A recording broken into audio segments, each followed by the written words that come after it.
За ер нь өнөөдрийн Монголд хууль ёс гэдэг юм бол нэг уландаа гიშгсэн ийм л улс болж хувирлаа. Уландаа гიშгэ зогсохгүй үндсэн хуулиа бас уландаа гიშгдэг болсон. Энэ одоо 19 онд үндсэн хуулинд оруулсан өөрчлөлтөөр бол Монгол улсын ерөнхийлөгчийг нэг удаа 6 жилээр сонгохоор заасан заалт.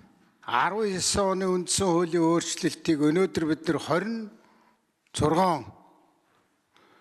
7 жилийн дараа улсын хурал засгийн газар өөрснөө биш үндсэн хуулийн цэцээр шийдвүлээ сууж байгаа. Энэ бол тампурцсан юм шүү манайх. Энэ сүүлийн 10 жилд ирнэ хэтэрхий юм дороотж байгаа юм биш үү? Ард түмний ахуй амжиргаа олон юм урууданд ороотхоос гадна хууль ёсоо дээдлэх, тэр дотроо үндсэн хуулиа дээдлэх гэдэг юмыг бол уландаа гიშгэлээ. Маш их юм харамсалтай юм болж байна. Харамсаад ч одоо барахгүй юм боллоо. Дээр нь одоо хууль ёс засгалдаг биш, хүүхэн засгалдаг одоо иймэрхүү юм руу орлоо. Уг нь өмнө амар их ярьдаг байсан да манай ардын намынхан. Хүүхэн засаглахгүй хууль засаглана гэж. Үгүй мө хуцва.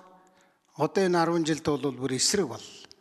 Одоо тэр үндсэн хуулийнхаа цэцэн даргыг хүртэл цаана нь бүрэн эрхтэй гишүүд нь байсаар байхад тэднээс тавиад явах ёстой.